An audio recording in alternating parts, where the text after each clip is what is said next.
Welcome to the T.H.R.I.V.E podcast with the Shiloh Missionary Baptist Church. How does your faith kind of play into it, or does it play into it? What can be done about it? When I say the church, I'm talking about evangelical white Christians and the black folk who attend their churches. Hello, welcome to the T.H.R.I.V.E podcast with the Shiloh Missionary Baptist Church. I'm Fred Jeff Smith, pastor of Shiloh, and I appreciate your taking the time to either view this on Facebook or YouTube or listen to us on iTunes, Amazon Prime, or Spotify. As always, we invite my we invite your input. You can reach me at fredjeffsmith@gmail.com. fredjeffsmith@gmail.com. Let us know how we're doing, positive or constructive. We appreciate your commentary. I'm very happy today to welcome as our guest Mr. Quentin Anthony Anderson, who is an announced candidate for District Seat 4? District Seat 6. District Seat 6 for the United States Congress coming up in November. Mr. Anderson, thank you for taking the time to come and share with us today. Thank you for having me. How did you come to the conclusion that you wanted to run for Congress? Well, I'm the son and grandson of preachers. I am the son and grandson of military vets, war vets, and the idea of servant leadership has always been instilled in me. I think that this sense that leadership is largely about having the consent of those that allow you to lead them and having respect for them in a position of service. That's what I think that being a representative is. I think that being a representative, particularly in our democracy, and sometimes I get conservatives that quibble with me about whether we live in a democracy. We do. We live in a strain of democracy, which is a representative democracy.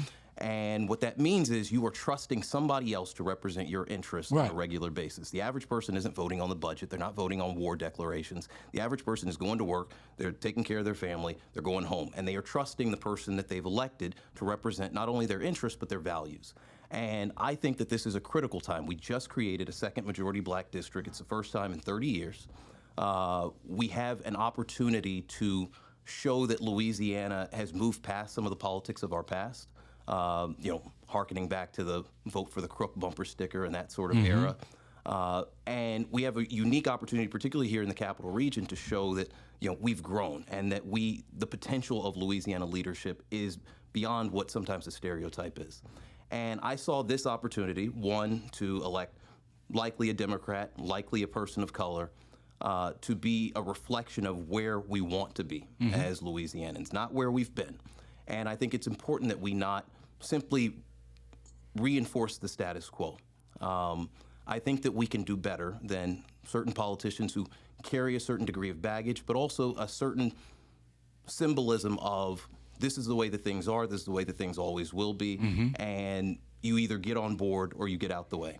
I think that that's one of the reasons why you have such low voter turnout. I think it's one of the reasons why you're seeing a rise in cynicism among not only young people, but I think the broader electorate, particularly our folks.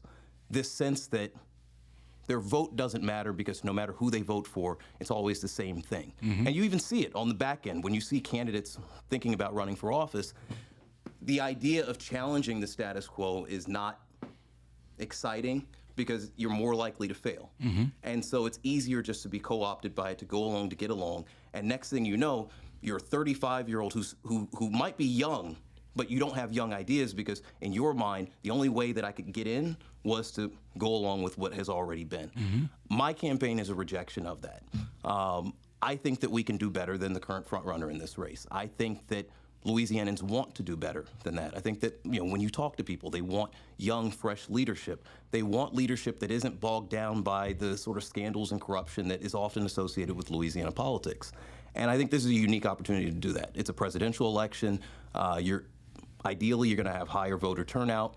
And also, we've had, I think, really intense voter education about what's at stake this year. And I think that all of those are a confluence of events that make this particular opportunity not only unique, but a winnable one. I get who I'm running up against. I get how much money both my Democratic and potential Republican opponent have. But I think that the moment is bigger than their war chest. And I feel excited about that. I feel reinvigorated by that every single time I'm knocking on doors, I'm having meet and greets, because I can feel that anticipation that change is on the way, but they want somebody that can be that change agent, and I think that I can do that. I've seen your video where you raised the issue regarding the potential front runner. I say potential because no one has actually declared yet. Well, we're all declared with the FEC, but Louisiana filing. Right. Yeah. Right. That's what I meant. Filing. Yeah. It was a fairly aggressive video. What has been the response to it from your perspective? For most folks, they're not surprised, and I think that's, I've said this before. I'm not going to lie during this campaign. I don't have to. My opponent has given me ample content. So most people weren't surprised. It isn't well known outside of political circles, so I think people were alarmed and they wanted to do more research. So I've also shared the Advocate or the NOLA.com article that details what happened. You have some folks who are both, I think, somewhat in both universes or networks of both Cleo's and mine, that have sort of taken the approach of, you didn't have to do that. Like, why should, one black man be trying to take down another? And what I've said is a couple of things. One, I'm not new to politics. I'm treating this race as if I'm running against an incumbent, because in the views of most of the voters, by default, he's a name that they know.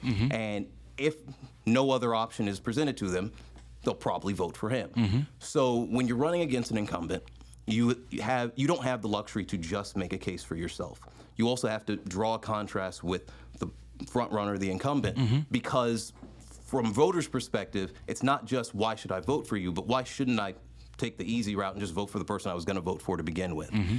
When you don't draw that contrast, I've seen this a million times. Campaigns just sort of become a family and friends campaign where you feel a whole bunch of excitement, and then come election day, you get about 22-25% of the vote, because you never really made a case for why not this other person. You only made a case for yourself, and all your friends love that, but there are a lot of undecided voters that really are weighing the two.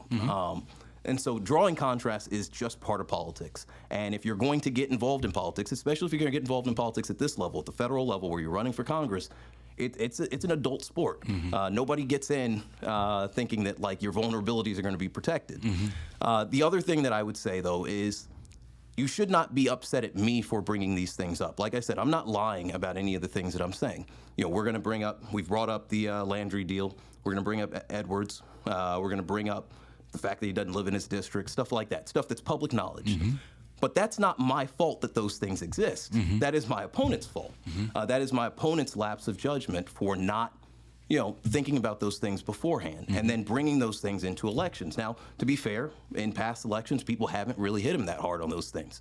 So maybe his expectation is that he's gotten past them. I don't think that that's the case. I think most of the voters in this district, outside of EBR, haven't voted for Cleo Fields or had him on their ballot in over 30 years. For a lot of them, a lot of the baggage was accrued over those 30 years. He has an obligation to account for those things, and that is politics. If he wants to, I'm trying to think of horrible things that I'm willing to share about myself. I don't know. If he wants to bring up that, I failed college Spanish a couple times, he has every right to do that, because I failed college Spanish a couple times. Now, I do acknowledge I have a 1,200-day streak on Duolingo, so I think I've made some of this up. But, if he wants to point out my vulnerabilities, he has every right to do so, because I'm an adult. I brought those into the race. He's an adult. He brought those into the race, and I have every right to bring those up. You mentioned that State Senator Fields does not live within his district. No. One of the things that took me by surprise, I did not know this, is that in order to run for Congress, you do not have to live in your district to run. And I found this out when Mr. Graves, who is the expected Republican candidate in this race, said at one point he wasn't sure which district he was going to run in. I didn't know that it was open to a choice. I figured you had to run in the district where you resided. Can you help me understand, help our audience understand how the rules differ for Congress than they do for a Metro councilman can't run for a Metro Council district, not supposed to run for a Metro Council district where they do not reside. A school board member is not supposed to run for a district where they do not reside. And once it's discovered, they are removed from the office. But apparently for Congress, it does not matter where you run. Can you help me understand why that is? Yeah, Supreme Court says that you just have to be in the state. You don't have to be in the actual district. It doesn't make a whole lot of sense, but I remember the first time that I actually sort of saw this. It was in 2004 when Barack Obama was running for Senate in Illinois, and his and I love Barack Obama. I worked on his campaign. It was my first full-time job was 07-08 campaign. Took a year off of college to work on his campaign. Okay. So this is no shade to him, but he experienced a significant amount of luck in the Illinois race because his opponents on the Democratic side would just sort of fall off due to scandal and other stuff, and then his Republican opponent fell off because of a scandal, and so the Republicans were like scrambling to get a candidate just to run against him, and so they got Alan Keyes from Maryland to just move into the state, and he got to run, and he was the Republican nominee. And he did miserably because he wasn't from the state and all that stuff, but like that was the first time that I got to see, okay, so the rules are a little flimsy. It literally is just as long as you have a residence in the state by the time the election happens, and I don't even think it's by the time the election happens, I think it's by the time you take office, you qualify for any of the congressional districts there. Doesn't make any sense. But what I would say is the rules are stricter at the local level. They're much stricter at the local level, but people have figured out ways to game it, not even game it. For example, when you this happens every cycle, when you ask my opponent where he lives, what he will say is, my domicile is on Hollywood. Now, anybody who's from Baton Rouge knows that a man with his kind of money does not live on Hollywood. Like, there's not and if you're not from Baton Rouge and you're thinking Hollywood sounds like a nice place,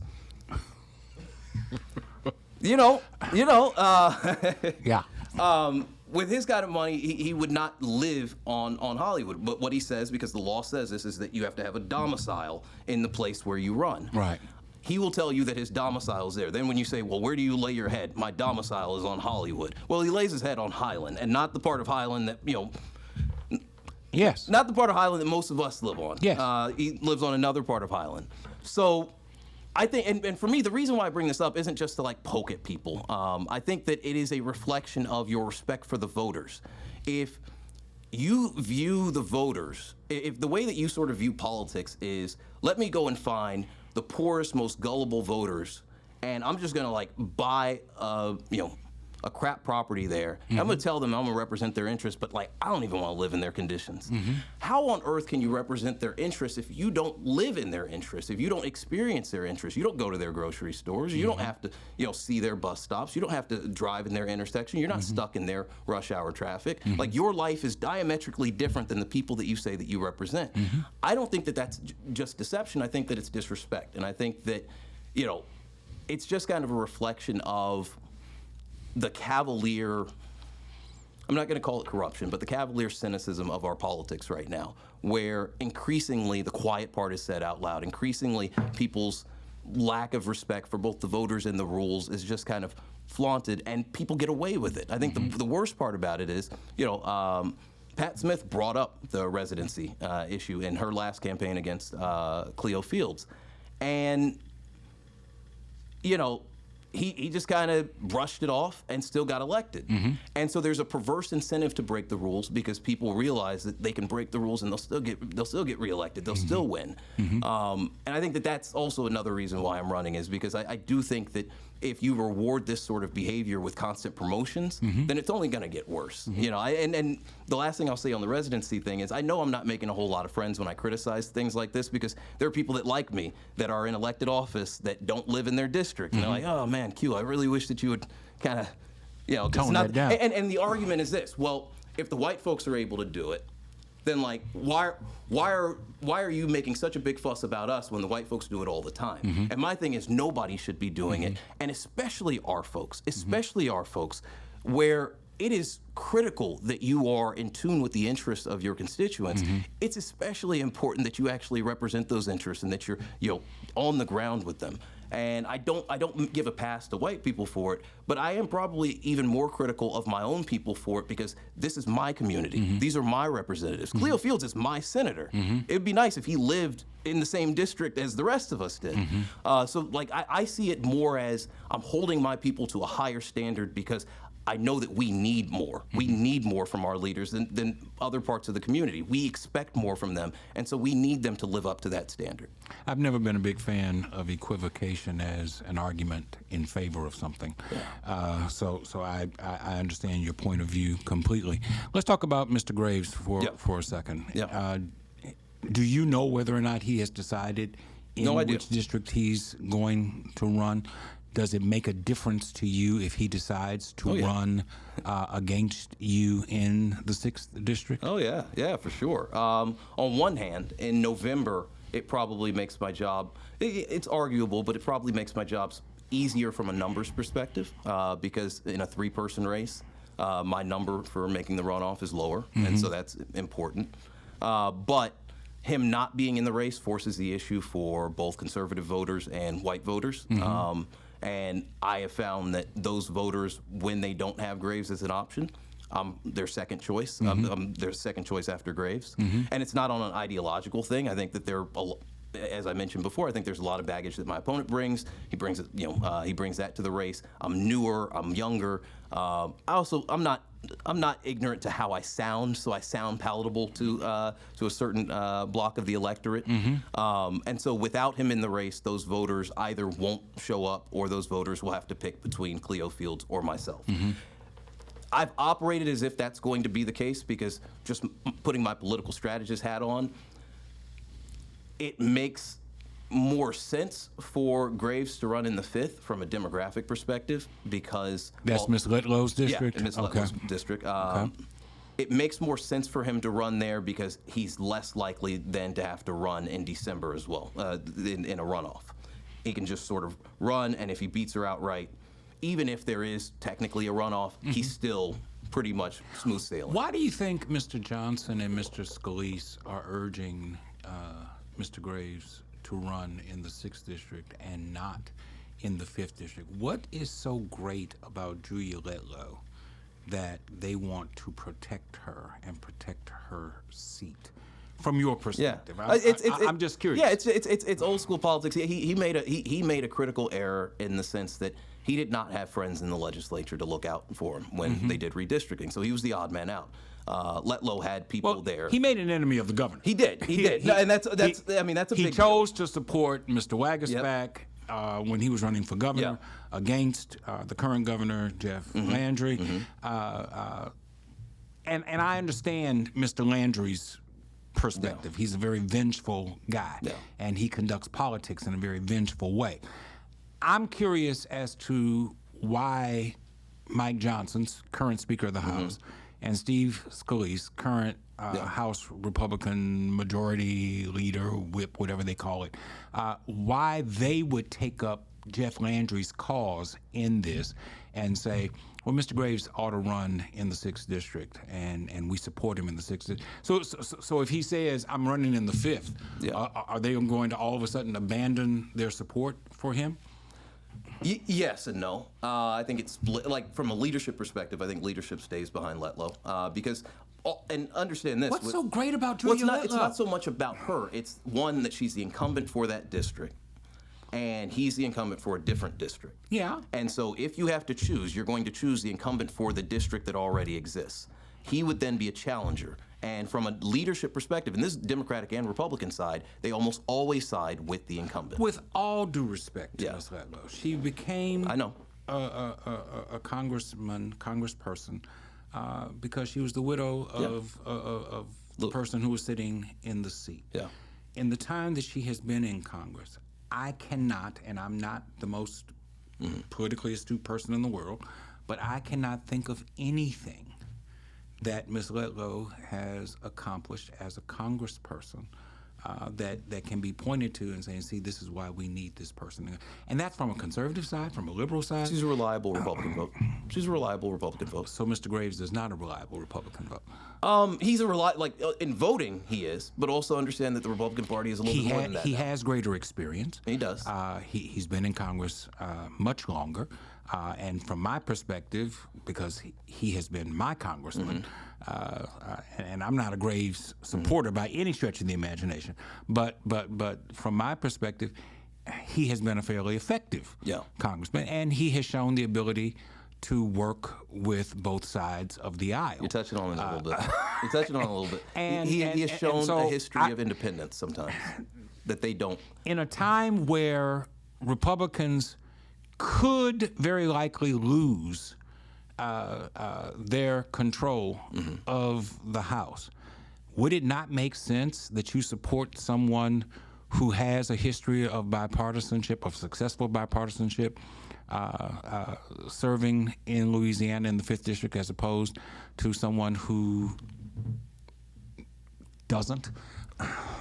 Pastor Smith, you were talking as if reason and common sense are the prevailing doctrine of the Republican Party. One, I think you touched on it a little bit. He has shown sometimes a proclivity of at least independent thought in terms of his statements. I know that he has, and I know this personally, I know he has a friendly relationship with Senator Cassidy, and I know that Senator Cassidy is on the crap list for some Republicans, for certain folks of the MAGA crowd. And so I think that in an increasingly tribal environment in politics, Graves gives off the sense of the guy who might call the cops as we're hiding the body. Like, that's kind of like you don't know if he's going to do it, but he looks a little nervous. I hadn't heard that analogy before. You might want to take that cell phone that's from him. pretty And good. I think that's what the Republican Party kind of. I think like when it comes down to it, I think the other practical thing is a race in the 5th is more expensive theoretically for the Republican Party than it would be in the 5th. Like if a race in the 5th would be more expensive than a race in the 6th, because in the 6th he's the only Republican, he has a good war chest, all that. In the 5th, they may have to then reinforce their support for Letlow. I see it, and I'm gonna get off of this. Yeah. But I see it as them saying, "Oh yeah, we want Garrett Graves to run in the 6th district because they know he's gonna lose." Yes. Yeah. They know he's going to lose. Yeah. If by some chance he makes the runoff, he's going to lose in the runoff because the district is majority African American. And the typical African American, I know that there's been a shift among certain blacks to vote Republican, but the typical African American is going to vote Democrat, and they're going to vote the black guy. I would not be as automatic about that. And I say this like understanding that when I start making this argument, this is where people are like, well, then why are you in the race? It is, if I'm not mistaken, it's either because I know both districts are 54 and 52% black. And I want to say ours is actually blacker than the 2nd district now. So I think ours is 54%. And it's 57% Democratic. While those, in any other normal situation, particularly in a state that might have a really robust Democratic Party that has the infrastructure to really mobilize voters, that would be a gerrymandered outcome. And all the arguments when they were in the legislature were like, we've run these simulations a million times. It will result in this particular type of outcome. I'd say that the 2023 voter turnout and just sort of the general sentiment and the way that elections are done. I always call the December runoff the get-right election in Louisiana politics, because if the voters, lose their minds and start voting their interest, well, the powers that be will get right in December with that low voter turnout election. Don't be surprised. And again, Garrett Graves, I think his last reporting, he had $5.3 million on hand. Senator Fields had $600,000. Don't be surprised if he makes the calculation that, especially if he were to go up against a Cleo Fields that has as much baggage as he has, and voters outside of EBR, and even the voters in EBR, because what his specialty is turning out voters largely in South Baton Rouge. When voters get a chance to really see a head-to-head between maybe Fields and Graves puts $5.3 million to it, it could not only depress turnout on the Democratic side, he could probably make it a competitive race in December with low voter turnout and his money and his ability to mobilize Republican voters and the attacks that they'd be able to level on Senator Fields. I think that the calculation is that it's not a complete loss. I think that most Republicans do consider this seat probably lost, but their best chance of probably keeping it would be Garrett Graves makes a runoff with Cleo Fields and then just pummels him with money, attack ads, reminds voters of why they don't like Cleo Fields, and it depresses his base and it gins up, other folks that just want to vote against Cleo, who haven't had a chance to vote against Cleo in 30 years. What would be the number one priority of an Anderson administration congressional seat? What would be your number one priority for the 6th District of Louisiana and for the state as a whole? I think especially right now, I just had a young woman probably 4 or 5 blocks away from me get killed outside of her apartment at the Elysian Apartments on Spanish Town Road. I think it is impossible, even if you are occupying the progressive lane like I think I am. I think it's impossible to not prioritize crime reduction as the number one thing. And here's the reason why. I consider myself to be a social and environmental justice champion. I want to see investments in public infrastructure, particularly our public transportation system. I think that it's hot. We've had a rail from Baton Rouge to New Orleans that's on the cusp of being built since I was a kid. I think it's high time that we actually invest in modern infrastructure for Louisiana. I think all these things are really, really important. I think making sure that we are consistently connecting people, particularly poor folks, to healthcare and healthcare resources is really important. But I think that nobody cares about those issues if they don't feel safe. And I think the problem right now with the conversation around crime is, the easy path to go in is just to say, you know what we're going to do? We're just going to get tougher on crime. And I think the unique space that I occupy is I actually want to reduce crime, and I know that there are evidence-based approaches to reducing crime. People don't commit crimes unless they feel desperate. They don't commit crimes unless they have nothing to lose. Right. And the people that don't commit crimes typically don't commit crimes because they have something to lose. And I think that we've all known this. We've all known that the root cause of crime is economic opportunity.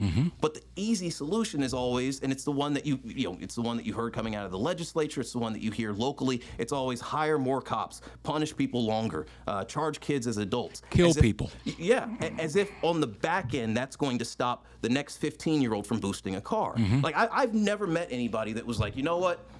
I'm looking at that Benz. I think I'd only get like 10 years for that, so I can do that. But legislatures think about boosting that up to like 15, maybe not. I've never heard anybody do that. But what I have heard somebody say is that they're not about to engage in some foolishness because I'm not about to lose my job over this. If we know what would actually address crime, if we know that putting people to work, giving them good jobs, not making them fry cooks, but giving them good jobs that they actually are weighing, do I go upside this person's head or do I go to work tomorrow? Like, when we make that the choice that people are always thinking about, we know that will reduce crime. We know that the strategies that are being proposed right now, both at the local, state, and federal level, we know that those things don't work because those are the things that we always go back to. Those are the things that, like, for the last decade, we'd been trying to roll back on because we realized how draconian they were and how backward some of the consequences were. What I want to do is I want to be a voice for reason. If you actually want to take the crime rate from here to here, these are the things that you have to do, and these are the evidence-based approaches for doing it. You put these kids to work. I lived in D.C. for a couple of years, and I remember, people of a certain age, usually between about 40 and maybe 60 at this point, almost everybody that you would meet there would say that they got their first job from Marion Barry, the former mayor of D.C. Now, he had his own issues, but... A few. Yeah, he did. But the one thing that he did do was he implemented a summer youth jobs program. And the summer youth jobs program would be tied to the next summer. And so, like, kids not only were making money, they knew that they could not make more money if they messed up between last summer and next summer. Right. And that is something that we could implement now. We have so many needs that the city parish has, that the state has, that we could put people to work and we could pay them good salaries, and it would also accomplish the end goal of reducing crime by giving these people something to do, giving them something that pays them well, giving them something to lose. We know that we could do that, but those are the proposals that we don't want to do because it doesn't feel the same, right? Like hiring more officers, extending sentences, that is the equivalent. I compare it to weaving in and out of traffic during rush hour. It feels like you're making progress, but at the end of the day, like you haven't really moved, but at least it like felt like it.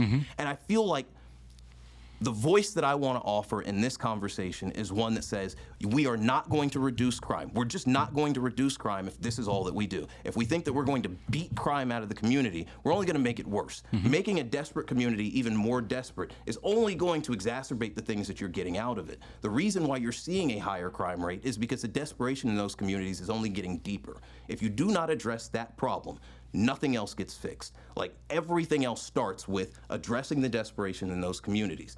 Every other conversation that you want to have really stops if people don't feel safe. And the only way that people are going to feel safe is if we are actually serious about crime reduction. I see it as a two-pronged approach. I certainly agree with you about the jobs, but I also think that there needs to be greater emphasis placed on education, the academic end of it, because a lot of the reason why these young people don't have jobs is because they are inadequately trained in order to hold a job. I don't think that everyone has to go to college in order to be successful, but I do think that a public school system ought to be committed to finding ways to improving the educational opportunities of the people that are enrolled in our public and charter and magnet school programs. So I'm with you on that. The minimum wage. Yeah.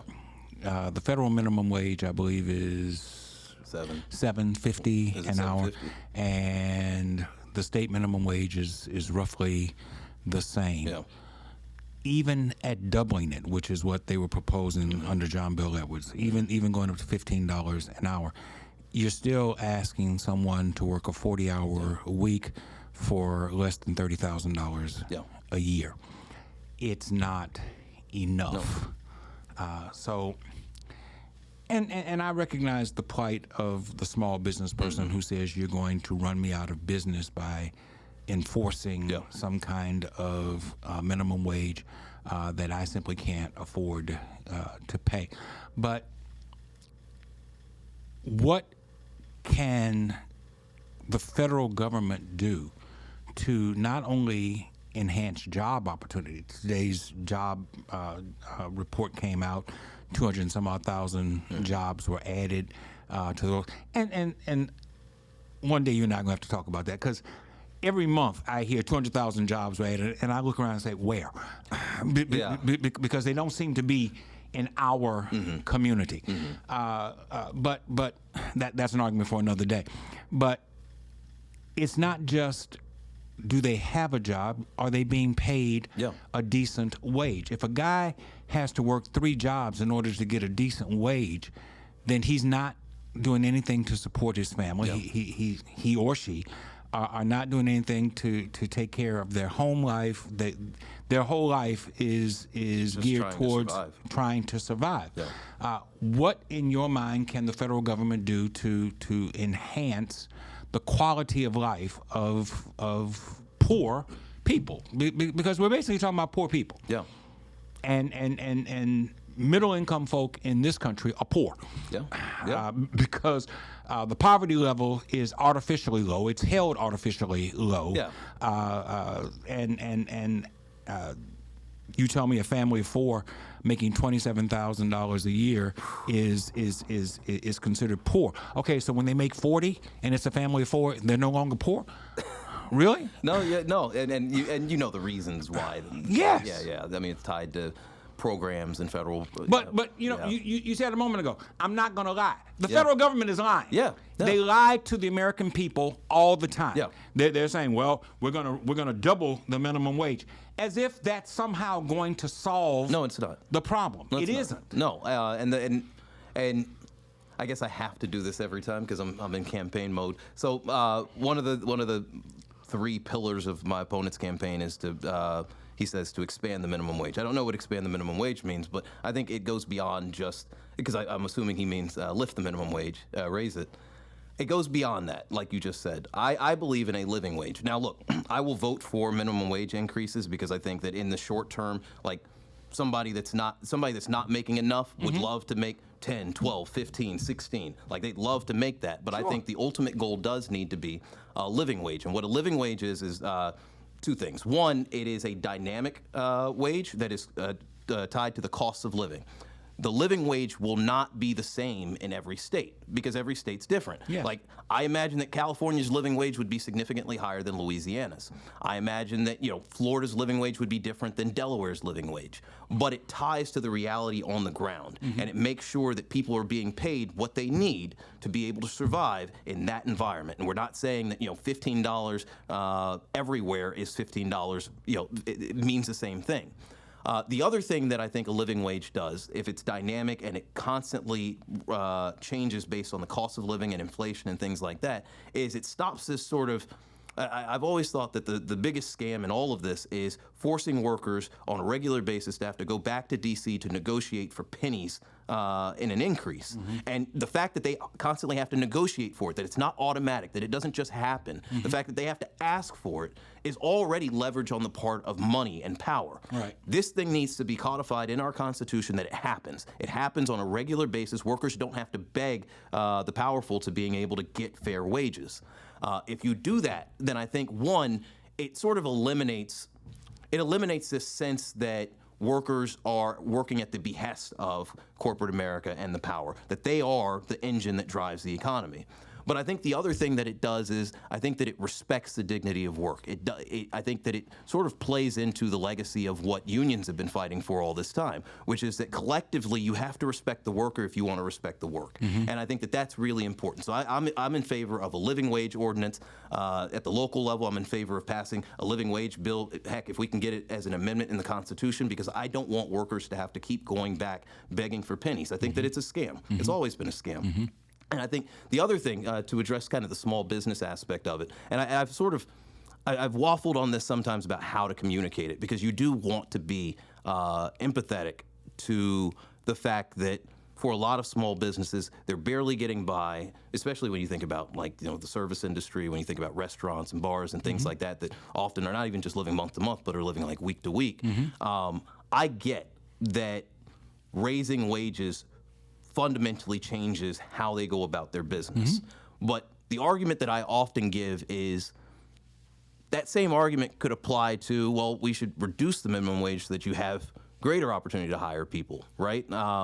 If you could hire people at $5 an hour, think about the things you'd be able to do. At a certain point, you can only afford to hire somebody if you can afford to pay them what they're worth. And I think that has to be the principle that we're thinking about, is at the end of the day, it's not so much about, oh boy, if I have to pay somebody $15, I don't know if I'm going to be able to hire them. Well, maybe you won't be able to hire them, because right now you already make the consideration of, if I have to pay somebody $7.50, then that's the bar that I have to get to. If I can't pay them $7.50, then I can't hire them. Well, that same calculation needs to be taken into account, but not thinking about it as a dollar amount. It's about, if I can't pay them what they're worth, then I can't hire them. And right now we're thinking about people as numbers, and as long as you think about people as numbers, then yeah, you're always going to try to figure out how to squeeze those numbers to being able to maximize whatever your final output is. You don't want to do that when you're talking about people. So if you can't hire somebody at 15, at 16, at whatever the living wage is, then that's just life. In the same way that right now, if you can't hire somebody at $7.50, then that's just life. Now, I will say that some people figure out ways to get around that. I'm not a big fan of that, but I do believe that you have to pay people what they're worth. And I think also with the small business aspect, it benefits small businesses for people to be making more money. The average Walmart employee, as much as they might want to, can't afford to go to the local boutique and buy something that's probably $5, $10 more than they would buy it at the dollar store or at Walmart or Target or something like that. Small businesses benefit from people making more money because small businesses often lack access to the scale and resources of larger businesses, so they can't offer things at rock bottom prices. if you want people to actually spur the growth of local small business, you need people to be making money that goes beyond just covering their basic essentials. They need to have a little bit of money left over so that they can afford to go to Mama Jackson's spot down in the corner, as opposed to just going to Church's Chicken that offers a 2-piece and a biscuit for such and such, whereas Mama Jackson sells that for $10 because she can't afford to offer it as a $5 box. The entire ecosystem of our local economy benefits when everybody is doing well. And I think that's just sort of a principle in general. Like, I'm not worried about my neighbors if they're doing well. Now, if my neighbors start descending into darkness, now I start to think about maybe I need to put my car in the garage. Maybe I need to, if everybody else is doing well, then I feel a whole lot better. I'm doing well. They're doing well. The entire community is doing well. So I think you have to think about the minimum wage and the living wage that way. You're paying people what they're worth, and it has sort of an amplified benefit on the back end to the entire economy. I know that your district includes a portion of the I-10 corridor. Yeah. Does it stretch all the way to the I-20 corridor? No. Okay, so then I'll limit my question to I-10. Part of the problem of the I-10 corridor is that it runs from the Atlantic to the Pacific, and there seems to be evidence that it is heavily trafficked for criminal purposes. Drugs being transported from one side of the country to the other, they literally pass through Baton Rouge. Sex trafficking takes place, literally passing through Baton Rouge. Those are crime problems. I don't see anything that the most recent special session did to address that. But as you have addressed crime as being the number one problem, do you have any recommendations, any platform about how to address interstate traffic crimes that take place that pass through the Baton Rouge community? And when you're talking about interstate crimes, are you talking about things like drugs or human trafficking? Or Yes. Yes, drugs and human trafficking. Okay. I don't think we have an immigrant problem in Louisiana. The governor seems to think so, but I don't think we do. But I do know that we have a drug problem. Yeah. And I do know that we have a sex trafficking problem that exists. Those are things that I'm aware of. There might be other problems of an interstate nature that I'm not aware of, but I do know that those two exist. Is there something that a congressman can do to get the focus, get the spotlight on on crimes that take place on interstate highways? Interstate communities. We can better invest in the communication between law enforcement agencies. We can have more synchronicity between different parishes and different parish law enforcement agencies. I think we can have better coordination between the state and the local governments and the local law enforcement agencies. I think, unfortunately, a lot of the interstate stuff is a federal issue. And so we probably need a little bit more coordination with folks like the FBI, with DEA, with ICE, and some of these other groups that their specific focus is on the interstate element of those crimes. I would quibble with the idea that we don't have an immigration problem, only in the sense of this. I don't see it the same way that Republicans do. I think that we have not just a sex trafficking issue in this state and in this city. I think we have a human trafficking issue. And I think people sometimes always think when you're talking about human trafficking, you're talking about sex work. Human trafficking really is just any time where you are forcing people either against their will or with adverse circumstances to do work on your behalf. We have a huge problem of that. We have a fairly sizable Latino population in this state that isn't always reflected in our demographics, isn't always reflected in our census, isn't reflected in our elections, and yet for a lot of major projects that are trying to cut corners in terms of costs because they're trying to get contracts, they are employing folks that I think that we all kind of have an understanding of the nature of the employment of some of those folks and how some of these companies are able to bring those costs down. I think that in those cases, in particular, we have to hold employers accountable.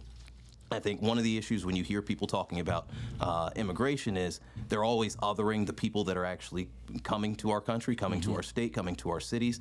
And I don't see that as the problem. Like if you hold a gold bag on the other side of a rope, I'm going to try to get that gold bag. Don't be mad at me for wanting something better for myself. Be mad at the guy who's holding the gold bag, like shaking it, saying, "Don't you want this? Don't you want this?" And that is what U.S. employers are doing all the time.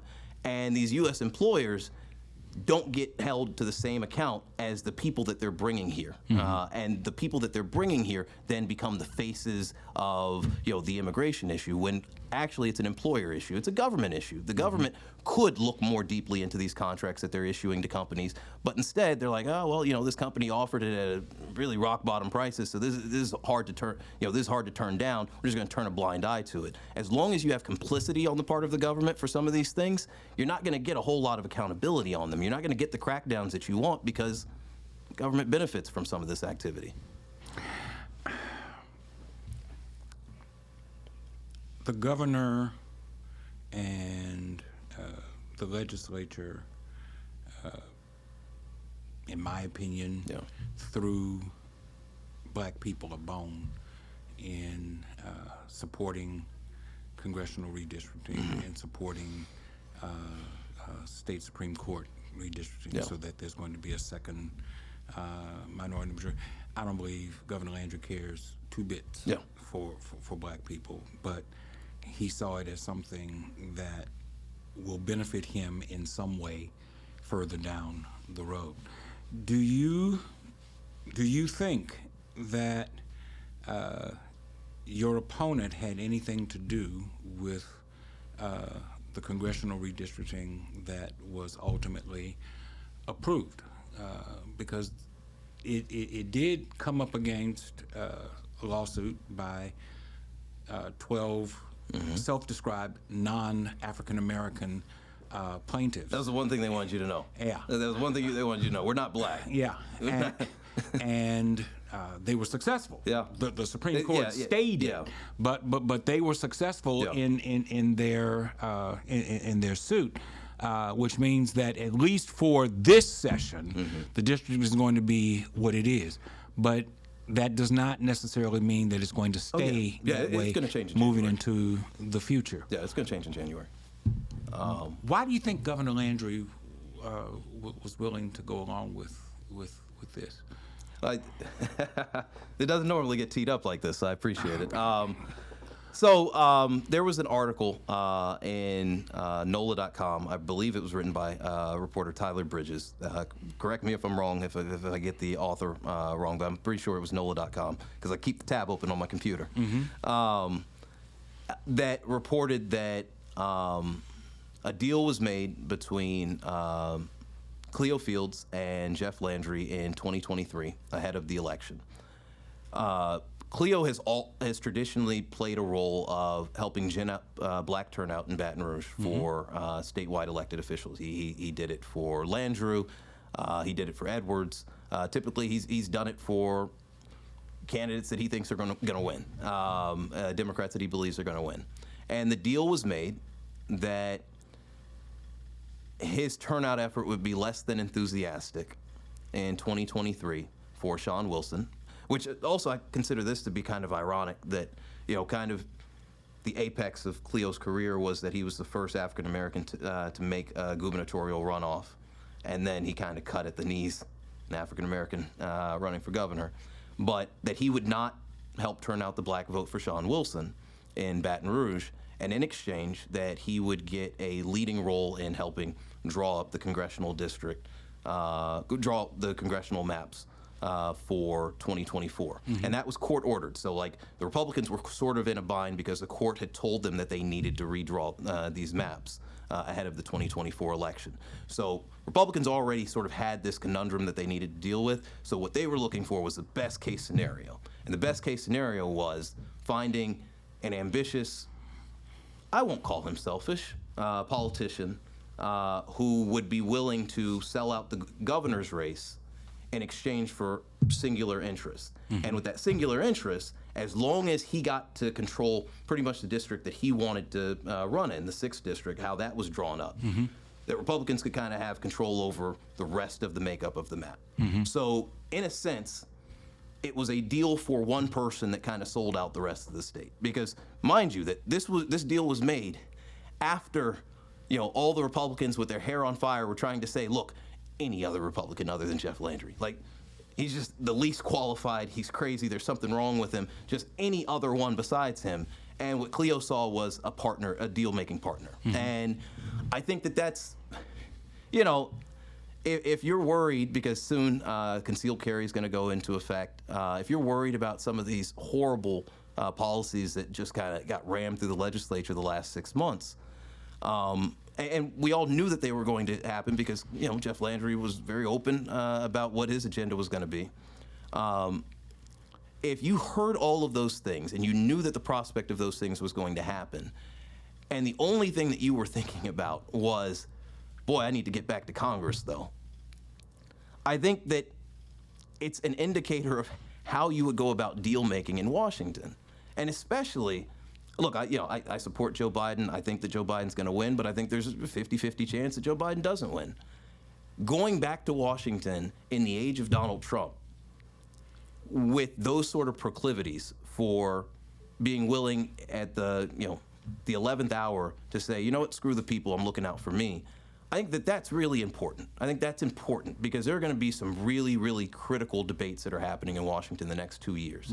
And I think that it's important that you have a champion that is thinking only about, all right, how is this going to affect the people that I represent, not how is this going to affect me.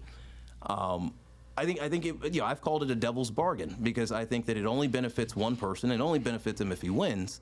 And it really screwed the rest of us because the policies that we're experiencing under Jeff Landry, and we haven't even really started to experience them. They got passed. They're about to get implemented in this back half of the year.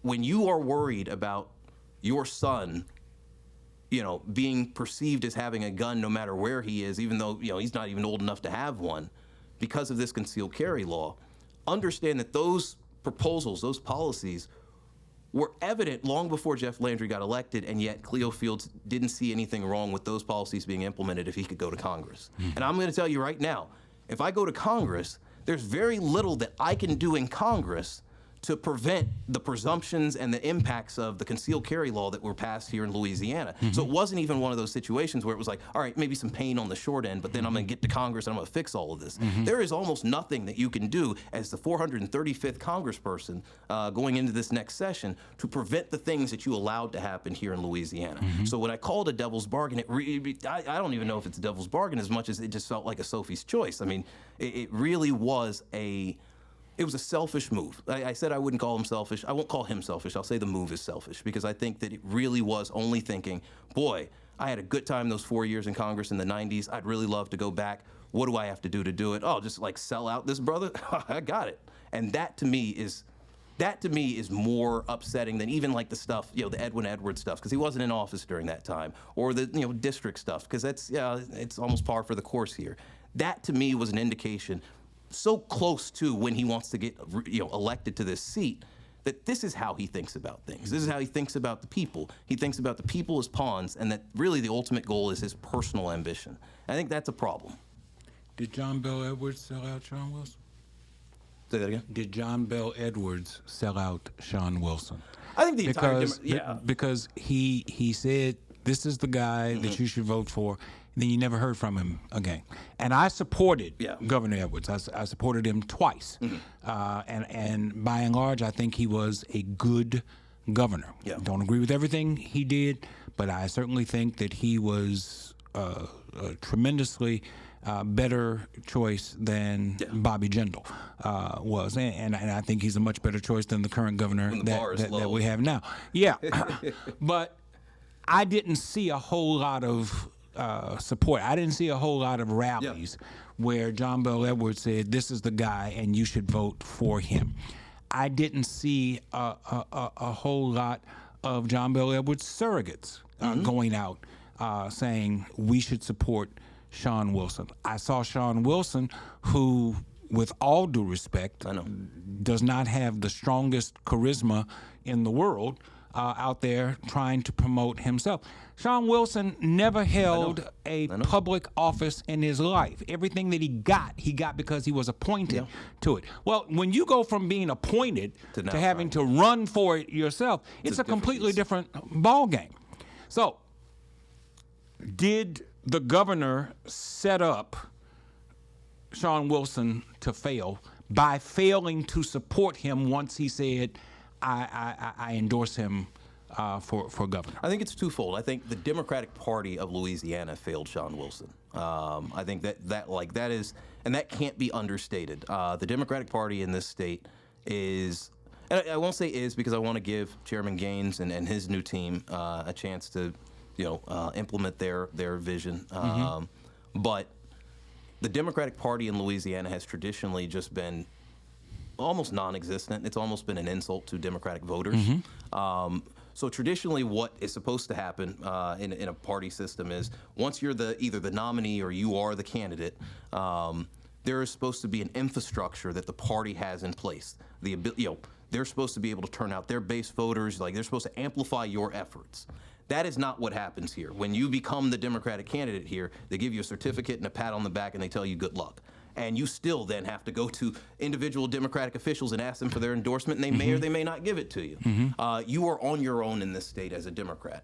And I think that manifests itself most acutely in the 2023 race, where there really was no ability of the state party to organize, galvanize, and mobilize not only voters but supporters for Sean Wilson. Like, he should not have performed as poorly as he did, even with all the things that you mentioned, because I do think that it's also an indication of, again, the state of the Democratic Party here, where our gubernatorial candidate was really probably very far down the list of ideal candidates, but he was like the one that was willing to do it. He was an appointed official who had never thrown his name in front of voters before, and that was our gubernatorial candidate. Did it one time.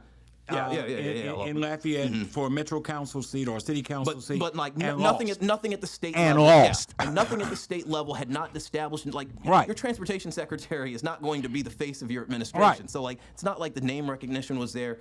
And so it was already just a failure of both the party to develop a bench, the party to have an infrastructure in support of any candidate that emerged. It was just a failure at the highest levels of the party that failed him. And I think that extends to the governor's office because there's not that, because his campaign was dealing with a lot of things. You should be able to rely on your party to being able to make sure, all right, the governor's out there on the campaign trail, scheduling events, doing all those sort of things. That is what the party should have been helping him with, and the party did not do that. To be fair, the party didn't do that for John Bell Edwards either. John Bell Edwards was able to mobilize the teachers' unions that really did a lot of that infrastructure work for him. But that is what being a Democrat in the state often means, is you have to cobble together your own, essentially party infrastructure to being able to win statewide. So it was a failure, I think, on the part of the party. But also, what I would say is, I think that last year was the culmination of a political environment that also just wasn't great for Sean Wilson, because folks just felt like their vote in this state didn't matter. They had experienced all sorts of political fights, both at the local and the state level, but also hearing national headlines that were coming in, that by the time you got to this race, and again, another failure of the Democratic Party by not putting up a candidate that I think explored people's imaginations and was a little bit more, was able to sell a dream to voters that I think that they could see themselves in. But I think that what ultimately ended up happening was the combination of a bad Democratic Party and the cynicism that it started to set in, I think just sort of set up Sean Wilson to fail. And I think you sort of felt it, because even Sean Wilson being the candidate felt like it was kind of done at the last minute, that sort of thing. I think there was just sort of a feeling of apathy. What's the word that Jimmy Carter used? Malaise. I think there was a sort of sense of apathy and malaise on the part of voters, where they felt like even if they did vote for Sean Wilson, what's the difference between Sean Wilson and Jeff Landry? And that's there's a big difference between Sean Wilson and Jeff Landry. But from the perspective of the voters, even when I go and knock on their doors, most of that, some people will tell me, they're like, you're just bought and paid for. I'm like, you have not seen my campaign finance report then, because I'm most certainly not. But their feeling is just like, all of you folks, same thing. It doesn't matter what you say, all of that. And I think that Sean Wilson was just sort of a victim of a really cynical political environment. I still don't think that with all the other things in place that he would have won, but I think he would have done a whole lot better, I think, if folks hadn't given up on the political system. And that's going to be a struggle for me. A candidate like me, I'm preaching change and things like that. It is very, very difficult for people not only to believe it, but to embrace it and be willing to, you know what, I'm going to show up on Tuesday. Then I'm going to show up on that Saturday in December. It's very difficult because their belief is they've done that before and it hasn't resulted in anything. And I think that and the lack of an infrastructure really, really did just kill Sean Wilson. Let's explore that for a little bit. Okay. Black people are constantly told you have to register to vote. Yeah. Be sure that we get involved in voter registration drives. I personally find that voter registration drives, while important, are not necessary. Yeah. 80 to 85% of the black people in this state are registered. The question is not registration. Yeah.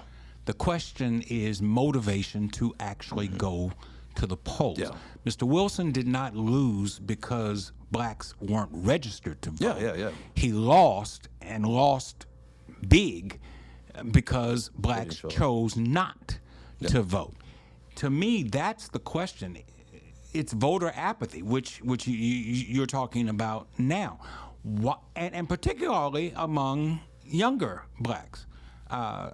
Younger blacks are either saying, I don't need to go vote because my vote doesn't matter, all empirical evidence to the contrary, or some of them are saying, you know, those Republicans ain't all that bad, and conservatism might work for me. We've been voting Democrat for generations, and it has not brought about They call the it change Democrat that we want. plantation. Yes. When you get black Republicans talking So about how do we address that? How, as a candidate, how do you address that concern? Well, and I've been telling, this actually probably goes to one of the reasons why I'm running as well. I've been telling people for years that it's the quality of candidate. Like that's what drives up turnout. Like, you can't just sort of say, all right, Democrat, vote for him, because it is the quality of candidate.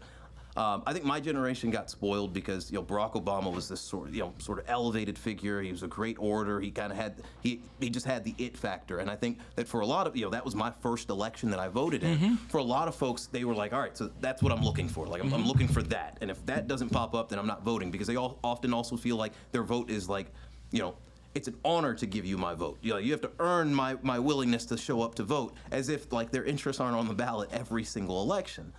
So I think you have some of that where you have a lower quality of candidate. Good people don't run. Good, smart, passionate people don't run for a lot of reasons. Like I'm learning a lot of those reasons. This sucks. So, there are aspects of running for office that just suck. And there are things that you, as a normal, respectable person, you would not subject yourself to. And so it discourages good people from running. And in the absence of good people running, it's not like those seats go vacant. You just get whatever's left, as Trump says, not their best. And I think that has a lot to do with it, not having quality candidates.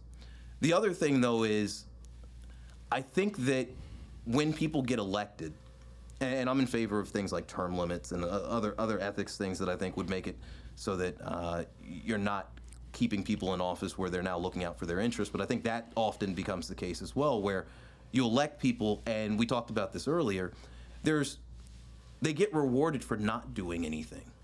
They get rewarded for not getting results. And especially at the congressional level, and this might sound controversial, I told this to somebody the other day, you can even see where Congress stopped being effective. Like where back in the day, at least, like, Congress would bring home the bacon, right? You'd bring home, you get $100 million project for a bridge. You go to the bridge opening, you cut the ribbon, and your name would be on it. And thanks to Congressman so and so. Right. And around 2006, more or less, around the 2006 midterms, and it was led by my party.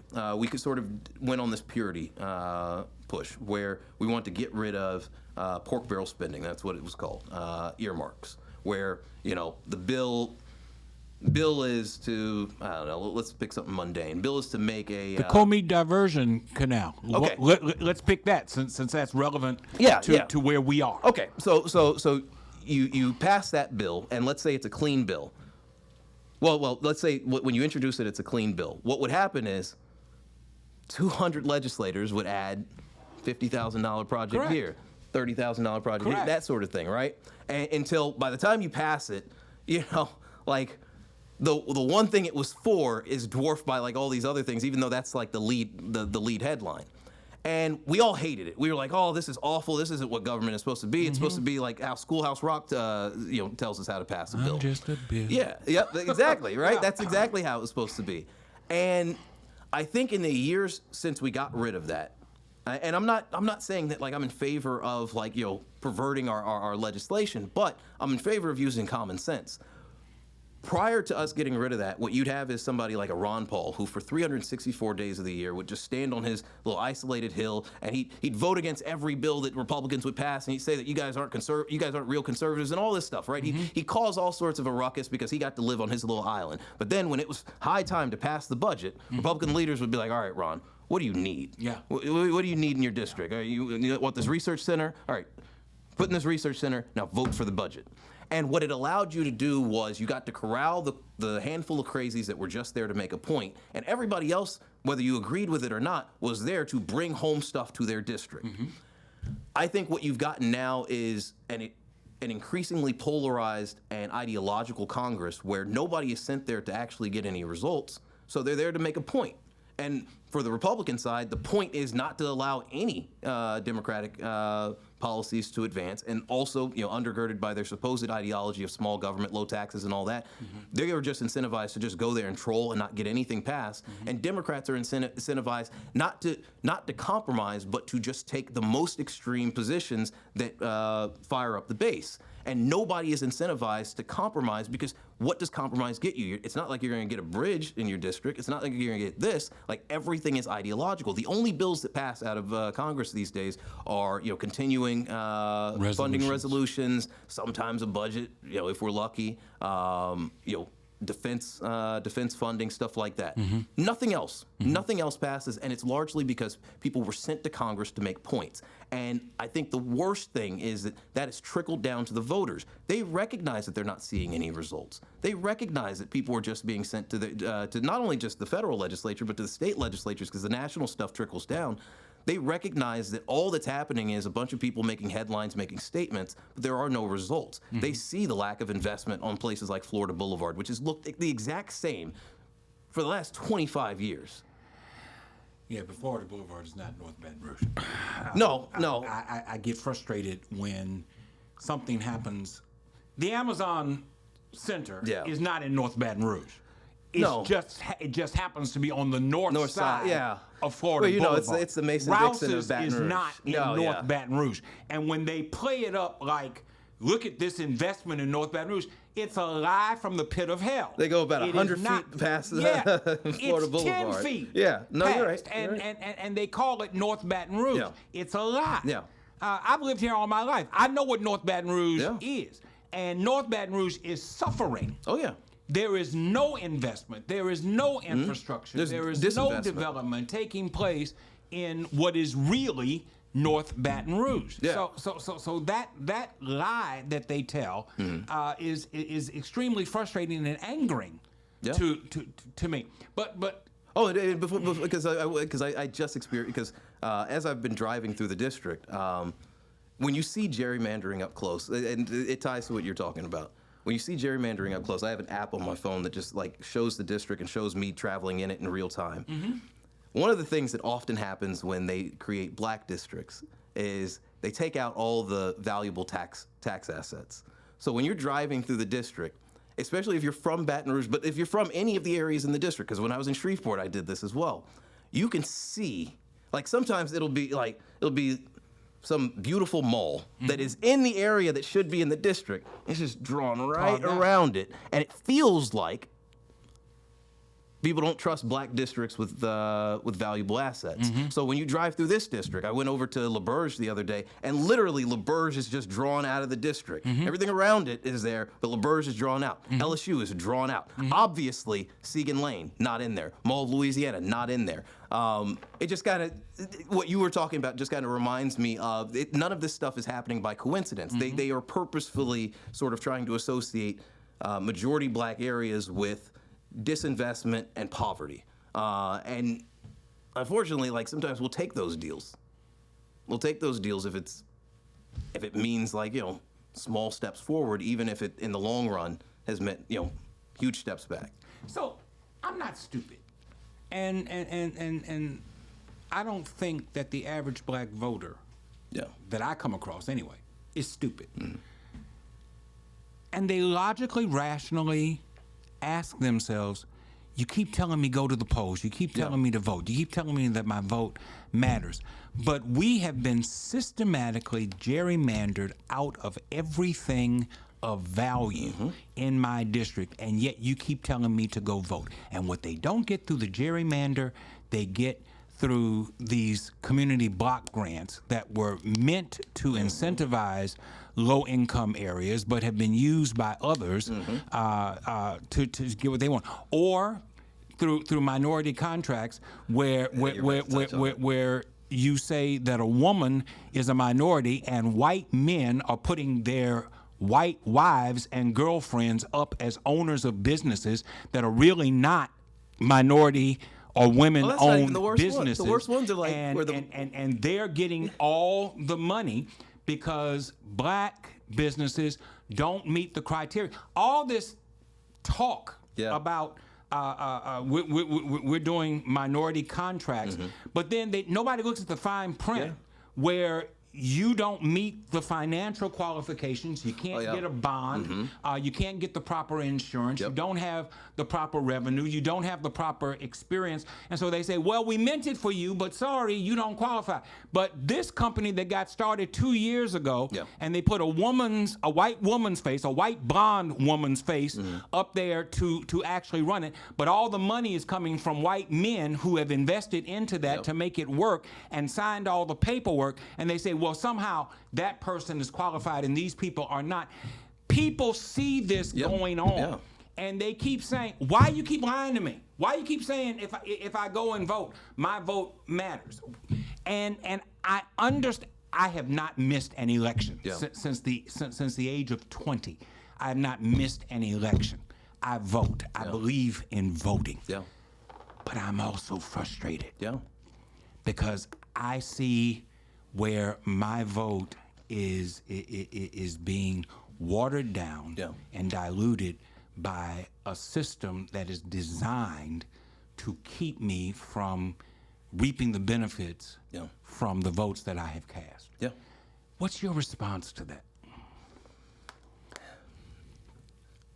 I hope this isn't terribly controversial, but I think that Be unfortunately, controversial. get the eyeballs. I think some of that has been a failure of black leadership. The black leaders that often get into these rooms of power are sometimes afraid of pushing too far in their advocacy for our community.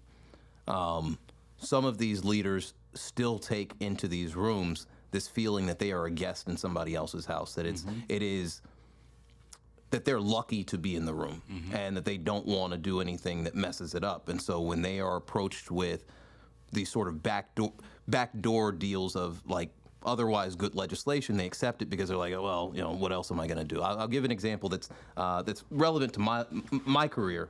I remember when I was helping pass some school-to-prison pipeline legislation in Illinois, and we did it with a whole bunch of young people, and they got to help negotiate the legislation, and it was the ideal legislation for what we were trying to do. It wasn't too far to the left. It was done in consultation with teachers, administrators, all that stuff. Like, we felt really good about this, and at the last minute, I believe it was folks that were representing school administrators. They came in with some added language that effectively would have said, oh yeah, everything that was said earlier in the legislation can be backdoored at the discretion of like individual teachers in schools and stuff like that, would have absolutely just undermined the entire thing. And all of the black leaders that I was working with were like, look, like Q, we've taken this as far as we can. Like, we may just have to take this deal. Like, at the very least, like, we got the thing passed, and people will know that like our efforts weren't in vain. But I was like effectively though, nothing changes. Right. And they were like, yeah, but like, you know, at least we live to see another day. You know, so and so legislator invited us to his reception in a couple of weeks. You know, we'll be able to like sort of build off of what we've done here. And you see this almost sense that like, even though we're in the room, we're sort of a second tier in the room. And so like, we can only go so far. I think you have to have fearless advocacy and a willingness to lose sometimes, because otherwise you're always going to get walked over. And you see it like in the state legislature all the time. You know, if Republicans are just nice to Democrats, they back off of being more forceful with their advocacy on things. If Republicans give you sort of a ceremonial chairmanship in their supermajority legislature, they sort of act like, okay, well, like I don't want to lose this chairmanship, so I'm not going to really press that much on you know, their agenda. I think you have to have bolder leaders that aren't afraid to like look people in the eye and say no, to draw a line in the sand and say this is who I represent. It sort of goes back to what we were talking about earlier. A representative has to understand that your job is not personal. Your job is collective. You represent the interests of all these people, especially when you go to Congress. There are 434 other people there. You don't need to be negotiating on behalf of all of them. You need to negotiate on behalf of you, your slice of the electorate. That's what the House is there for. That's what the legislature is there for. You have the right to be very, very determined and focused and single-minded in your advocacy, because that is what you were hired to do. And unfortunately, you just sort of get this sort of inferiority complex. You get this mindset that like, we're already losing, so how can I lose a little bit better? And I think that we have to be more aggressive and believe in what we stand for and fight to the death, not literally, but fight to the death for the policies that we believe in. And I think that where you can always tell is how people talk to you in a campaign. If they're telling you, if you ask them a question and they answer it directly, even if you disagree with it, I think that you know that they're going to probably take that same approach and mindset into those rooms of power. If when you talk to somebody and, for example, you ask them, I'm just gonna pick like a random example that probably doesn't apply to this, hey, Senator, where do you live? And they say, my domicile is on Hollywood. You probably know that they are probably going to BS you when they get into office as well. They're probably gonna tell you that the sky is red, despite the fact that you're like, I'm pretty sure that that's blue. No. You just don't got the right glasses on. When those are the leaders that are running, why are you surprised that those are the leaders that then, when they're in office, you know, do tell you, oh, no, I did pass that legislation that got you all those things. You just have to read the fine print a little bit. You're not smart enough. You don't really understand it. No, like if you did pass legislation that got access to small businesses in your community, then it is up to you also to make sure that your community knows about those resources. It's up to you to connect those resources to the people that need them. Like you don't just get to do the BS part. You have to do the hard work. And when you're mostly full of hot air, doing the hard work is impossible because there is no substance behind the stuff that you're saying. And so I think that we have to be more forceful advocates behind the scenes. And then on the back end, when the policies pass, we have to be like the drivers of making sure that the spirit of what we just passed is actually taking place. So, you know, the example that you gave about, contracts to small minority businesses, the example you gave, I don't even think is the most egregious. I think the ones that are worse are where it's like, 95% of the ownership is, a bunch of white guys. Right. And then they give you like a light-skinned brother that they gave 5% ownership to, and he's the one that does all the presentations and does all that. Those are the ones that I see all the time. And I find those to be the most insulting because you are directly trying to take money out of the pockets of black folks that were designed to be for black folks, and you are perverting that legislation, you're perverting those policies. And I think it is up to our leaders to make sure that even if those back doors exist, then on the back end, on the public side, that you are driving those contracts to those small businesses, that you are making sure that the spirit of what we pass is actually resulting in the outcome, and that people don't get to take advantage of those back doors. I think that you see, I could go on and on about it, but I do think that a lot of it does come down to the leadership ability of our elected officials. And if you're not electing good, bold, courageous leaders, why would you expect them to result in, bold, courageous policies, and why would you expect them to also on the back end be bold and courageous about making sure those policies are implemented effectively? You made mention a few moments ago about your belief that there should be term limits. Yeah. In the federal government, Yeah. the way it was initially set up, there were no term limits. Not on the presidency, not on the Senate, or on the Congress. There are no term limits currently on the Senate or the Congress.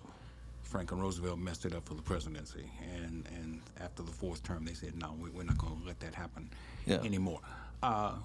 Federal judgeships, there's no term limit. So once these people get into place, then they're there for life. We're seeing a problem with that with the Supreme Court, but it's not just the Supreme Court. It's the lower federal courts, the district courts as well. What's your sense of an interest that the larger community has in setting term limits for federal offices? So my belief is that for all political office, I think that you should get elected, go to work, get the job done, then go home. I don't think that you should build a career there. I think, I've said this at the doors. I think that Congress should be an office that is, a representative should be an office that is so grassroots and so accessible to the people that it shouldn't be that weird that a couple people you work with did a couple years in Congress. Like, it should be that accessible. I believe in 6 years. I could be convinced to go higher if I had to negotiate it. But I believe in having a really confined period of time where you're there on a mission. Even if I don't agree with what your mission is, at least if you're sent there for 6 years, presumably you have an idea of what you're going to do with those 6 years, and then you're going to go home. I think that what that does is it makes, one of the things that you see when it comes to things like gerrymandering is people are already presuming that they're going to be in this seat for the next 10, 20 years, so they're trying to look out for themselves and their Incumbents interests. do extremely well. Yeah. It's hard. It's hard to beat incumbents. It's hard to beat even with term limits. It would be hard to beat incumbents. But it is hard to beat incumbents who are also gaming the system for perpetual power. Yes. I think that is the first thing. Is you would immediately see a little bit more responsiveness to the voters. I think that you'd see bills that get passed that are a little bit more relevant to the voters, as opposed to right now where you have legislators that aren't thinking about the next couple of years, they're thinking about the next couple of decades. I think when you start to make people's focus a little bit more narrow and shorter term, I think that you'll get a little bit more responsiveness. On the federal courts side, the only thing that I'm concerned about, because in this country we have both systems, right? We have elected judges and then we have appointed judges. And you've seen the you have downside of elected both. judges in the state and locally, but not federal. No, not federally. But I guess what I'm saying is what you see, the consequences of elected judges at the state and local level is that the politics then seeps into their judgments and their rulings. And I'm still concerned. There's no perfect answer here, and I'm probably in favor of, particularly at the federal level, maybe 20 years. 15 years, something like that, where they're there long enough where they can still take a more deliberate approach to the bench, but they're not there indefinitely. The only problem then that I still have, and this is the hypothetical that I have, is imagine if we had sent Clarence Thomas to the Supreme Court on a 20-year thing, and towards the end of those 20 years, he's thinking, I could be the Republican nominee for president, which actually was kind of a thing in the 1800s where Supreme Court justices were actively more political. I worry about what that means for rulings. I worry about when a justice or a judge is thinking, all right, how's this ruling going to play in my next campaign? And you see that at the state and local level. So I don't have a good answer on that one. I'm open to a lot of different solutions on that one. But particularly for elected officials outside of the judiciary, I absolutely believe in term limits. At the federal level, I believe 6 years for Congress. And it could be non-consecutive, so it could be 6 years and then you have to take 4 years off or something like that. I don't care in that regard because I don't want to infringe on people's First Amendment ability to just elect officials that they want to elect and that they believe in. But I want to break it up so that that power dynamic of people just protecting their office as opposed to representing the people is eliminated. I also believe, particularly for Congress, that once you're out of Congress, I think there should be a 10-year ban on being a lobbyist in any capacity. I don't care, I don't care if you figure out a fancy way of doing it where you're just a lawyer who shows up to Congress every so often just to give a little bit of advice to your former colleagues. I think 10-year ban on it, because what I want to do is I want to remove all the incentives to utilize power to your personal benefit. I want to make it as, I don't want to call it altruistic, because that's also a problem. You don't want to pay Congress people like $40,000 and hope for the best. But I do want to make it as selfless as possible. I want to make it as difficult as possible to enrich yourself in public office. Do you personally believe that the Democratic Party is going to retake the House? Oh. Looking at the country as a whole. Right now, the Republican margin is razor thin.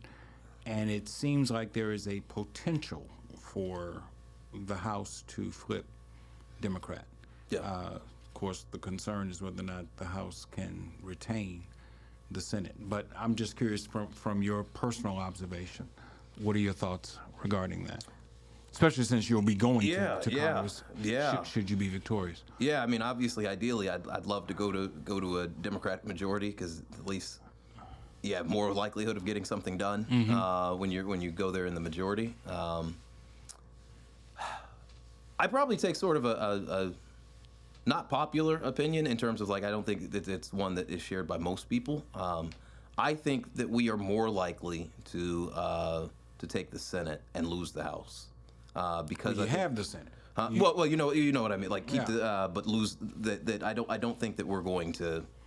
I don't think it's tough, because the way that the way House districts are gerrymandered, and the control of the Republicans control the majority of legislatures in this country. It's tough. It is tough. I think it's easier, contrary to popular belief, to win statewide than it is to win a congressional district in this country. I think it's kind of a 50-50. It really is a 50-50. I think the top of the ticket does matter. I think it does matter in a presidential election. And that's where I worry probably the most, is at the presidential level, and how that will trickle down. Because I think that ballot splitting is increasingly more rare. And so if people are voting against Biden and they're voting for Trump, I don't know how many Trump Anderson voters there are. But I imagine that there are, well, I don't know. But I imagine that there aren't a whole lot of them. And so in that case, if the top of the ticket doesn't perform well, I do worry about particularly the House. I do worry about that. Your background has been primarily community organizing, which is, from my perspective, more of a protagonist position. Yeah, it has to be. What made you decide that you would stop being a protagonist and actually put your hat in the ring to be in the Congress itself? To my way of thinking, there are some people, and I'm not talking about you, but there are others that I have said this to. You do better. Your given position is to be a protagonist on the outside, railing against what's going on the outside. And I'm not sure I understand why someone would want to go into a system. I hate to borrow from Donald Trump. That just seems rigged. but the system in many ways seems rigged. Yeah. So tell me what went into that decision. Because ultimately it is where change ultimately has to happen. Like, the change that happens on the grassroots, everything that I ever did from a grassroots perspective, from an organizing advocacy perspective, always ultimately brought me back to either Congress or the State House or City Hall, where I am asking the people in power to do the right thing. And so it sort of goes back to what I was saying before. Good people often don't run, and so it has heightened the importance of outside advocacy to trying to like steer the people that are in power in the right direction. But it would always be a whole lot better if you had good people that were there. If you had good people that were exercising good judgment, that understood that their job is to represent the people, if you had them there, that makes the job a whole lot easier. One of the most famous photos of Dr. King is Dr. King standing over the shoulder of Lyndon Johnson as he signs the Civil Rights Act. And that is the Voting Rights Act. And that is, I think for me, that always sort of was imprinted on my brain of, at the end of the day, that's the goal. The goal is to get bills passed, to get them signed into law, to get them implemented. And if I can be in the place where I can be one of those votes that gets a bill passed, I consider that to be more consequential than being on the outside asking somebody like me to pass, to vote the right way. I've always believed that at the end of the day, whether you like it or not, and a lot of people don't because of the messiness of politics and some of the nonsense of politics, the performative aspects of politics, it is ultimately where macro change can happen. It's where you can get the most change to the most people if you do it right. The Affordable Care Act has fundamentally changed the lives of millions of people in this country, a lot of them that refuse to acknowledge where it came from, but it has changed their lives. And in a fundamental way, it gave them access to health care. And prior to that, people might not even remember this anymore, but prior to that, you only got health insurance if you had a job. Yes. And if you did not have a job, you did not get health insurance. And if you did not have health insurance, pretty much you were screwed. That was a big deal, and that was government that was able to do that, and that was good people in office that were able to pass that legislation and implement it. I want to be part of that. I want to be part of that. I don't want to keep asking people that may or may not share my values to kind of see the world the way that I see it. And maybe I can convince you to vote this way. Like, that's what advocacy is. And honestly, that's what negotiating in the legislature is you get 10 people around a table. They have 10 different interests. You need them all to vote yes on this bill, but you know that they're not voting yes for the reasons that you're voting yes. So you need to find out different reasons. Like, Jim might be running for Senate next year. This is going to look good for you to these voters if you vote for this. All right, are you a yes? Good. Susan might be going through a scandal right now. All right, like, if you vote for this bill, this might give you a little bit of cover in your, like, you just need to figure out what does it for everybody.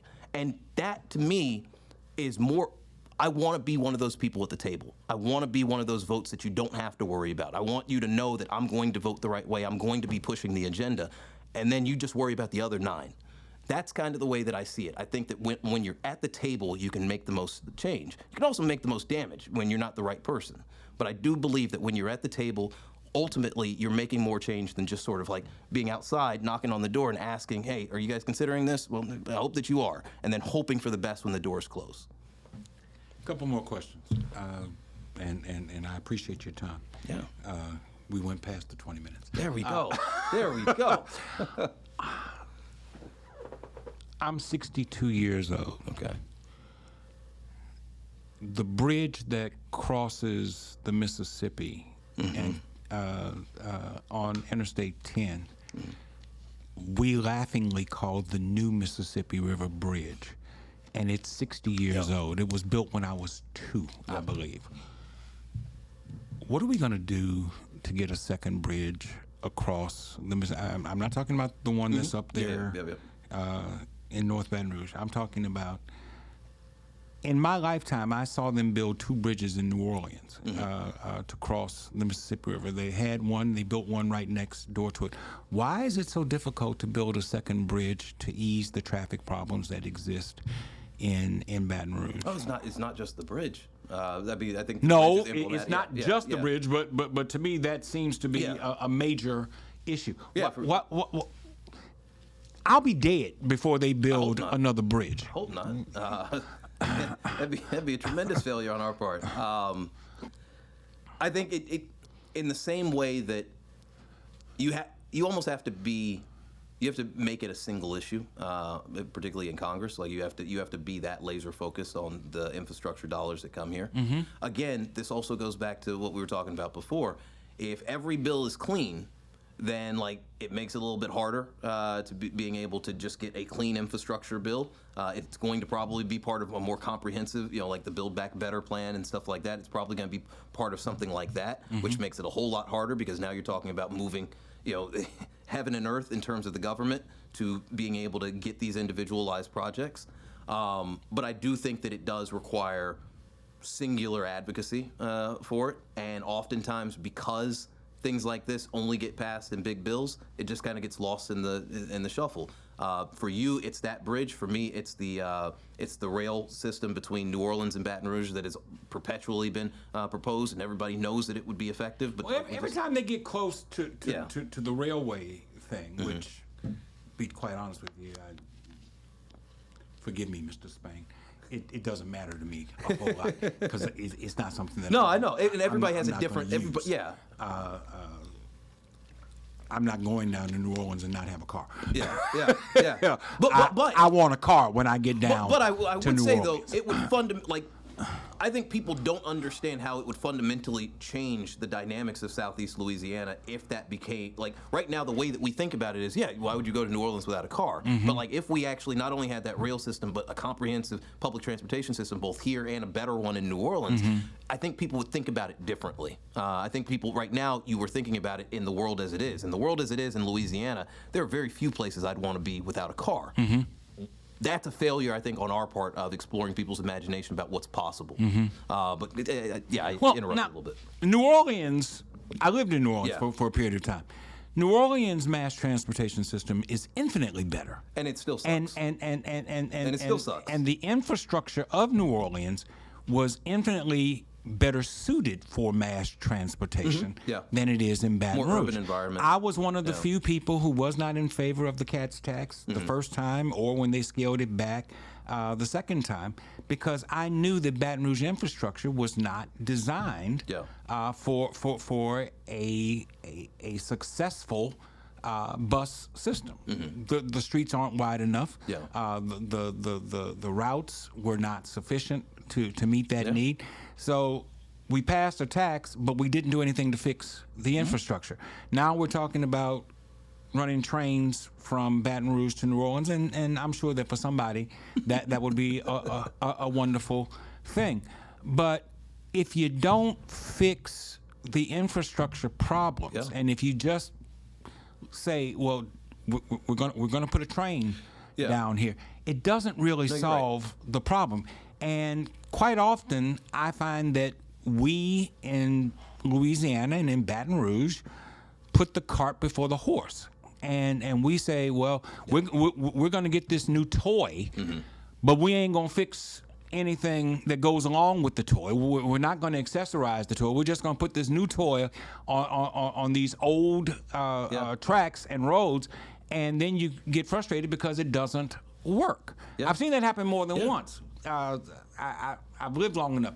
Catfish Town was supposed to be a game changer, and then it wasn't, because what you did was you had a big parade and you had a party, but you didn't do anything to fix the infrastructure. I'm reading this morning that they're now going to move the casino from off the river. I didn't know that you could move the casinos off the river. You're going to now put it on land, and somehow or other that's going to convert downtown Baton Rouge. No, it's not, because the infrastructure is not in place to do that. So I find myself frustrated by the fact that we constantly put the cart before the horse, and we don't see these things as somehow having to work together. Well, we have to do these things with a certain degree of fluidity.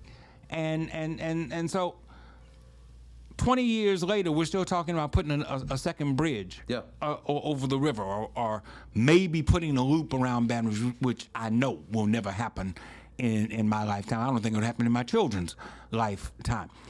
Shreveport has a loop, but Baton Rouge does not. Houston has, working now on their third loop around the city, and Baton Rouge doesn't have one. So I'm frustrated by the fact that we constantly seem to be 2 steps behind. And I know that when I'm talking about interstate, I'm talking about federal dollars. And so I'm talking to a gentleman who wants to sit in a federal seat. And I'm asking you, I know you're just one of 435, but I'm asking you, what do you see as the possibility of improving some of these things as we go down the road? I think probably so that maybe my grandchildren can actually get across the river at 5 o'clock in the afternoon, and Yeah. it's not an hour and a half getting across the river. I think short of, like another comprehensive bill like Build Back Better, I think you probably need some synchronicity of the entire delegation. I think you would need champions. And this is where, it probably does come in handy to have somebody like Steve Scalise in Republican leadership. You would need, and my mom used to preach this all the time. It's not completely true. We both fell in love with politics watching The West Wing, so she has a little bit more of an idealized. Great. No, it's and I wish that politics was like that. That's Yeah. what I wish it was. But she used to say, like, two senators from the same state, even with from opposite parties, should have similar voting records because the interests of the state are similar. Yes. And obviously, like the world that we live in, that isn't the case. But I do think that there are areas where, the investment in infrastructure is so critical to Louisiana's development. You should have synchronicity from the entire delegation, and that, like, I don't even see what the ideological barrier would be there. It is federal dollars building things that the federal government typically builds in other places. So I don't really see where there would be disagreement, but you do need to get that sort of synchronicity of the entire delegation, and I think you're more powerful advocating for that, especially if it's bipartisan, because at that point, you have a member of Republican leadership that you can work with. You have a member of Black Caucus leadership and Troy Carter that you can work with. Like, that to me is probably your most effective way of being able to sort of laser focus on an infrastructure issue in a state and finding a way to get the federal government to focus on it. But it would require that bipartisan synchronicity on the part of the entire delegation. And I do think that that's, to me, also, I was just talking about the example of having 10 people around a table. That, to me, is also the fun part, is figuring out how you can align yourself with people that might have different ideology, but you're like, look, like, we both can see where this benefits, and let me help you sell this to your base. I already got my base covered. Let's figure out how we can make this work. That, to me, is the fun part of getting elected, is figuring out, we know that we want to figure out a solution to this problem. We are all equally affected by it. Let's figure out how we all get on the same table here. And that, to me, is exciting. Again, short of like a robust bill, like, something that's nationally comprehensive, I think that's probably your most effective way of getting it done in the current environment that we have. Let me ask you one last question. Southern University is a land-grant university. It has been reported that historically black colleges and universities, particularly land-grant universities, have been historically underfunded by the federal government. Money that was supposed to go to these universities somehow found their way to other institutions. I know that the money was appropriated, but when it got to the state level, something happened to it, and it went other places. Is it your intention to do something to rectify the imbalance in funding for universities like, I don't know if Grambling is a land-grant university or not, it may be, but I know Southern is a land-grant university, and as such, it was due dollars that they have not received. And they can do something very positive with those dollars if they were made available to them. Is that something that's on your agenda should you get to Congress? Beyond that, I want to hold the misappropriation of federal funds accountable. I think that it should be a criminal offense because you've seen too often where people will make the argument, well, like on the ground it's a little bit different, so we have to have a little bit of space for discretionary, spending and things like that. There are really, really smart people that are negotiating this funding at the federal level, and they're doing it understanding the environments that they're sending the money in and what the goals are. There needs to be a whole lot less local and state discretionary elements to how that money is allocated, and a whole lot more accountability on the federal government. So having like an inspector general for a lot of these bills to make sure that, all right, like we allocated $10 million to HBCUs in Louisiana. Where did those $10 million go after 6 months? Where did they go after 12 months? Where did they go after 18 months? And then, like, there needs to be accountability for, all right, so this administrator says that the $10 million that was supposed to go here, he could only put $8 million here. Let's call him up to Congress to figure out where did those $2 million go that were supposed to go to the HBCU? Because you're saying that you could only put $8 million. We need answers, and we need to hold those people accountable. And I do think that it should be a criminal offense if you are misappropriating federal dollars against what the spirit of the legislation was. Like I genuinely believe that. I think and it sort of goes back to my belief in. I hope that we could pass an ethics bill, but that's always hard at the congressional level. But I want to make it as difficult as possible to manipulate federal legislation in a way that goes beyond what the public understands. Because I think that's part of the problem is you can use legalese and you can use all sorts of discretionary tactics to do something completely opposite of what the publicly understood legislation is. And I think that can't be the case in a democracy. Like when we have public have public announcement rules and public notice rules, that public notice needs to be exactly what the bill is going to do and what it's going to result in. And if that's not what it is, then people need to be held accountable. So I want to make the misappropriation of federal funds in any regard to the states a crime, because I think that would make it would make the misappropriation less casual than it is now. Because right now, pretty much, you send a block grant to a state, and it kind of gets allocated how the state leaders want it to be. And the federal leaders don't really mind because they almost see that as patronage. Like, I just sent $10 million to the leaders in my state. They know that I sent it. They deal with it. And I do think that, again, it goes back to, I think that a congressperson's job is not just to pass the bill, but also make sure that the bill is being implemented the way that it was intended. I think there's a lot of hard work in Congress. Not everybody wants to do it, but I think that's part of it. Mm-hmm. You mentioned earlier that your grandfather was a preacher. Your mother is a preacher. I know your mom. I didn't know before you came in, but I know your mom. Yeah. And grandmother actually was the preacher. Yeah, and mom. Grandmother. That she is a strong advocate for prison reform within this state and within this parish. Can you tell me what role your faith plays in your advocacy and in your pursuit of public office? Everything. It's my North Star. I find it interesting that it's often quote unquote evangelicals that are railing against things like social justice and stuff like that. Because every Bible I've ever read would lead me to believe that Jesus would be right there on the front lines of those marches. Jesus was executed for radicalism. I mean, so in my mind, my faith instructs me to feed the hungry, clothe the naked, heal the sick, shelter the homeless.